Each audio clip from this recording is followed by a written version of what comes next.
안녕하세요. 엉투일기의 엉클 케빈입니다.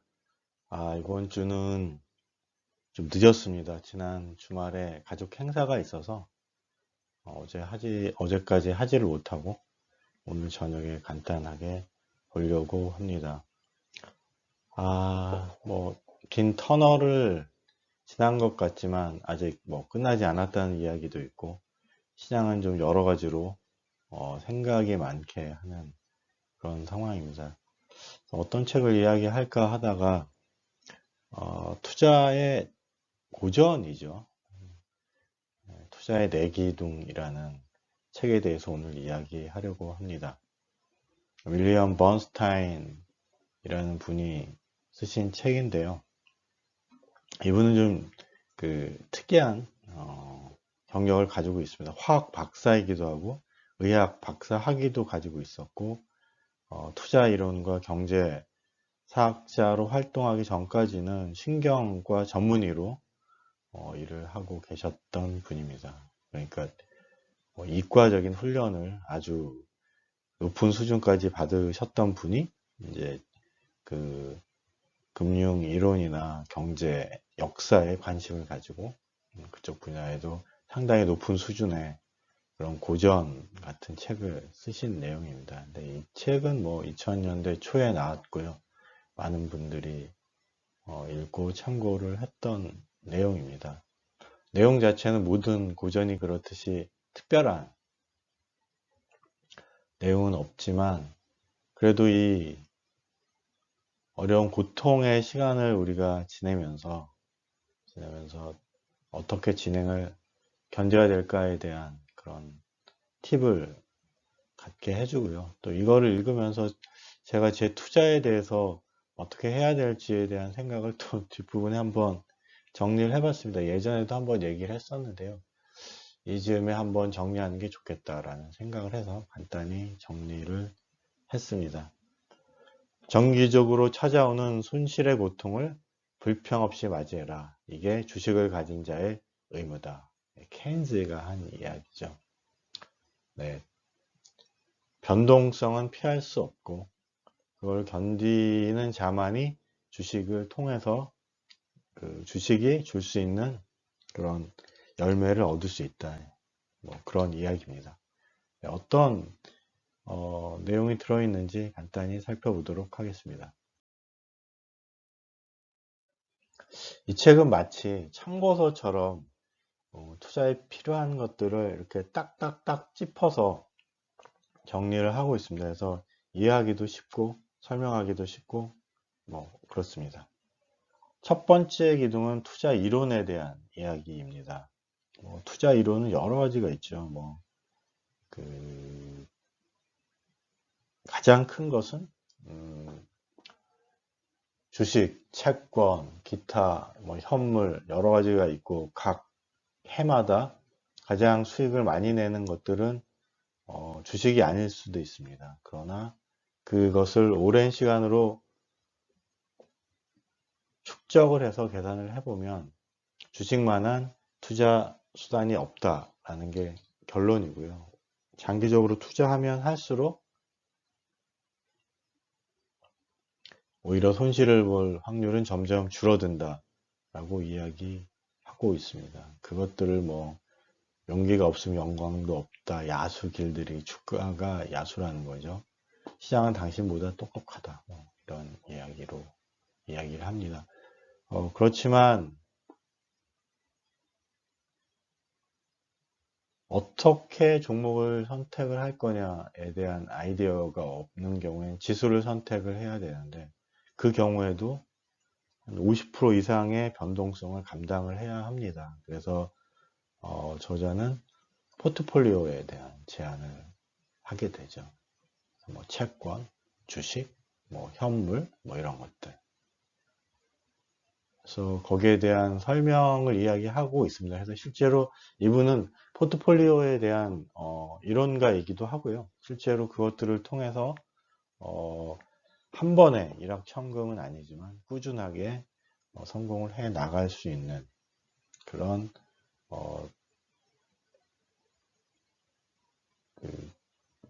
자산 배분에 대한 이야기를 하고 있습니다.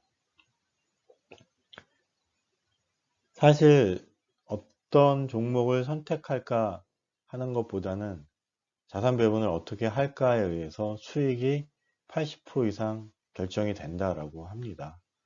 그래서 그 부분에 대한 이야기는 제가 따로 좀 나눠 이야기를 하려고 하고요. 그렇지만 완벽한 포트폴리오를 들고 있어도 수익을 내기 위해서는 우리가 우리 주식시장이 어떤 사람들로 이루어져 있고 어떤 내용들이 있는지에 대한 걸 알아야 된다라고 해서 그 투자의 역사에 대한 이야기가 두 번째 기둥으로 나와 있습니다. 이론만 가지고 안 된다는 거죠. 역사를 알아야 된다.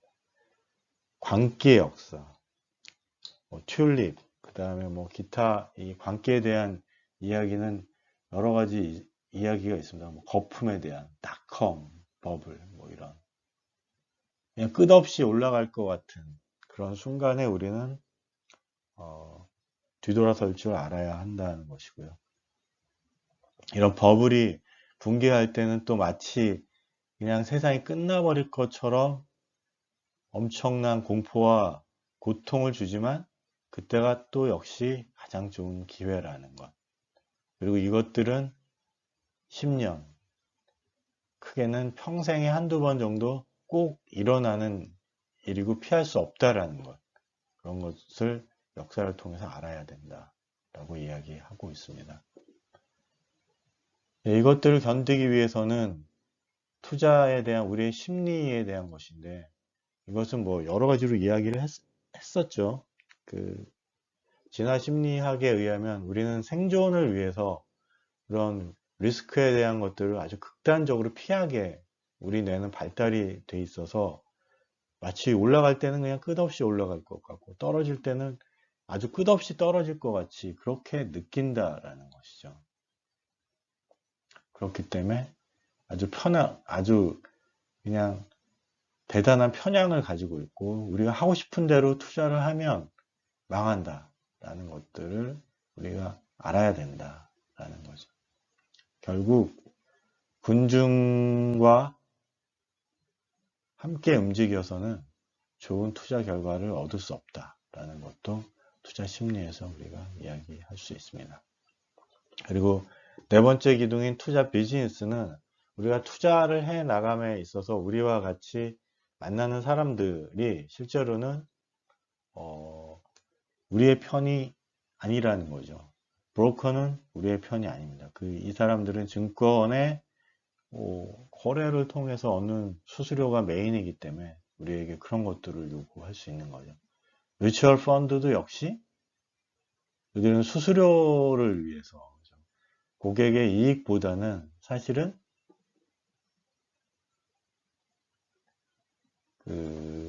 수수료와 그 다음에 펀드를 키우는데 더 큰 그런 힘을 쓰고 있는 사람들인 거죠. 존 보글이 아주 예외적으로 값싼 뮤추얼 펀드를 통해서 수수료가 아주 작은, 극단적으로 작은 그런 펀드를 제안을 했죠. 지수를 제안을 했고 이것을 통해서 미국 사람들이 비로소 펀드 매니저보다 더 뛰어난 실적을 얻어서 부자가 될 수 있는 길을 마련했다라고 워렌 버핏이 존 보글을 칭찬하는 그런 이야기도 있었습니다. 저널리스트나 애널리스트 그런 사람들도 실제로는 우리를 그들의 예측은 사실은 맞지 않죠. 시장은 아무도 예측할 수 없다. 그들이 이야기하는 것은 어떤 저널리즘적인 것이다 라고 생각을 해야 한다는 것입니다. 결국 한마디로 정리를 하면 대박 종목을 잡겠다는 생각을 버려라. 시장의 타이밍을 완벽히 맞출 수 있다는 착각을 버려라. 그리고 시장에서 환호하는 슈퍼스타 펀드 매니저나 전략가들의 이야기를 듣지 마라. 오로지 스스로 공부하고 스스로 뜻에 의해서 투자를 해라 라고 이야기를 하고 있습니다. 그리고 그것을 하기 위한 방법으로 포트폴리오에 대한 이야기를 하고 있고요. 그 다음에 지수 펀드에 대한 이야기를 하고 있습니다. 그 부분에 대한 이야기를 뒤에서 간단히 나눠보도록 하겠습니다. 네, 여러 책에서 이야기를 하고 있습니다.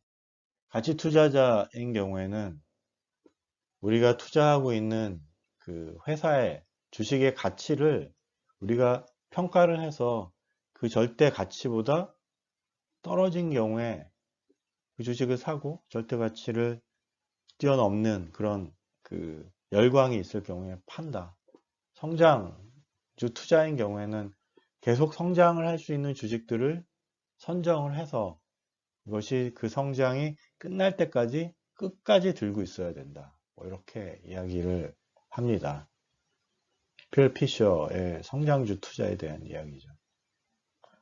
그리고 피터 린치도 우리 주변에 좋은 아이디어를 가지고 템버거가 될 수 있는 주식들이 얼마나 많으냐 이렇게 이야기를 합니다. 그런데 그게 쉽나요? 종목 선정을 하고 그 주식의 가치를 올바로 판단하는 것은 실제로 펀드 매니저나 뭐 그런 소위 말하는 전문가들도 굉장히 어려운 일입니다. 그렇기 때문에 워렌 버핏이나 존 보글이나 그리고 번스타인 같은 경우도 지수 투자에 대한 이야기를 합니다. 끝까지 가지고 있어라.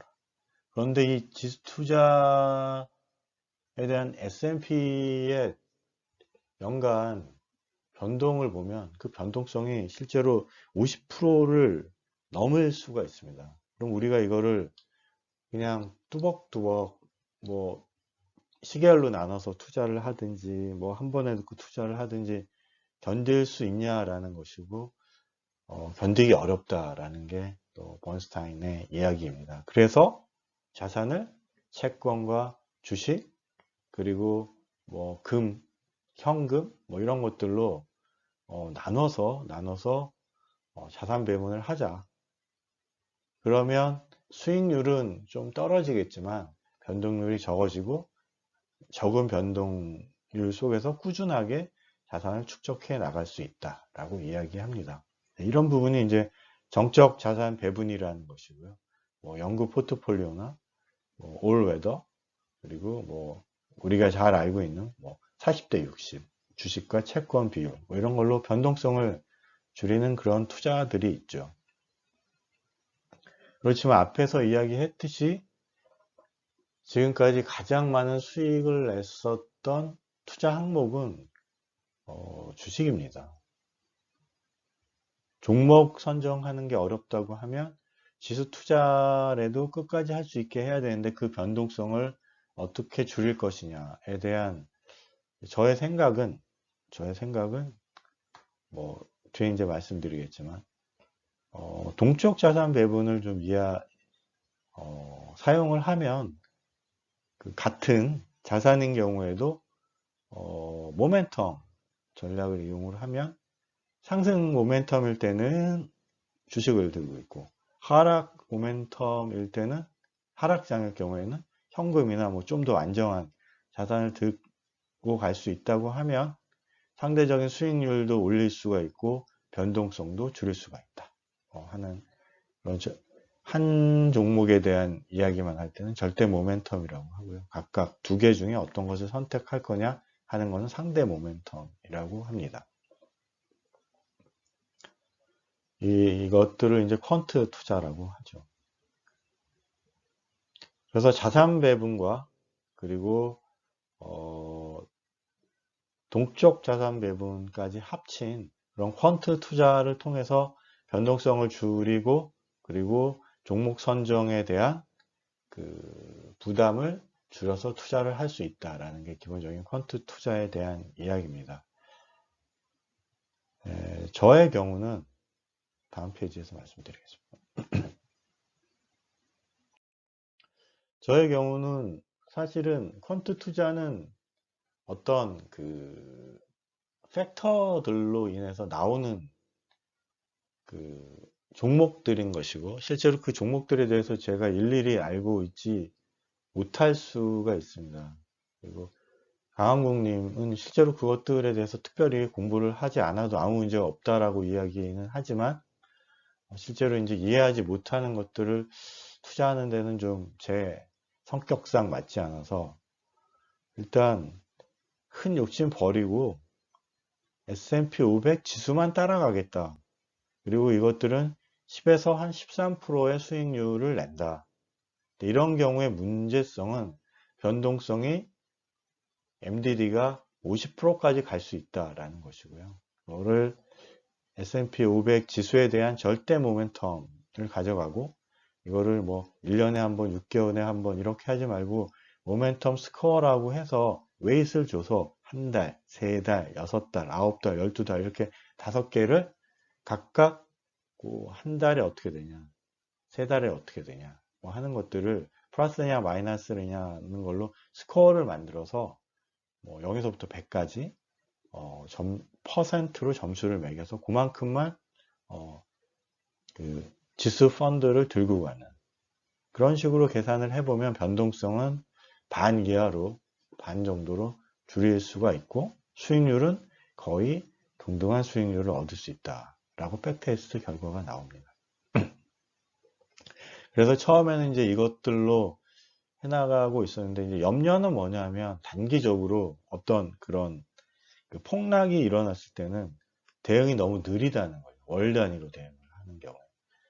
이제 제가 나름대로 그러면 단기 변동에 대해서 가장 민감한 것들은 사실은 소위 공포지수라고 이야기하는 주식의 공포지수인 빅스, 그리고 채권의 공포지수인 무브가 있습니다. 무브는 아직 공부를 하고 있고요. 최근에 이제 빅스라는 것들을 이용을 했었는데 단기적으로 어떤 변동성이 나오게 되면 빅스 지수가 막 10에서 20% 정도 막 단기적으로 변동을 하게 되거든요. 그럼 그런 경우에 일정 포션을 변경을 해서 팔아서 이 빅스의 변동률을 이용을 해서 뭔가 좀 해지를 하는 그런 방법들을 좀 사용해 보자라는 게 사실은 제가 생각을 했던 투자 방향이었고요. 지금 이렇게 하고 있냐, 이렇게 못 하고 있습니다. 이거 하다가 한 종목에 지금 집중이 되어 있는 상태고요. 그래서 이 방법을 아직 쓰고 있지는 못하지만 궁극적으로 이 방법을 통해서 해 나가려고 합니다. 현재 지금 테슬라 한 종목을 지금 거의 100%를 들고 있고요. 이게 이제 어느 정도 돼서 정리가 되면 일단 일부분은 빠져나와서 투자 전략 2번으로 진행을 하려고 합니다. 앞쪽에서 이제 뭐 빅스 관련돼서 그 투자에 대한 이야기를 했었는데요. SVXY 뭐 이런 것들을 통해서 변동성에 대한 해지를 통해서 단기적으로 좀 손실을 커버할 수 있는 방법을 생각을 하고 있습니다. 향후에는 이 방향으로 투자를 해야 되겠다라고 생각을 다시 하게 됐고요. 이런 변동성 장세 각자의 방법들로 자기에게 가장 맞는 투자 방법을 찾는 그런 시간이 됐으면 좋겠습니다. 네, 끝까지 들어주셔서 감사합니다.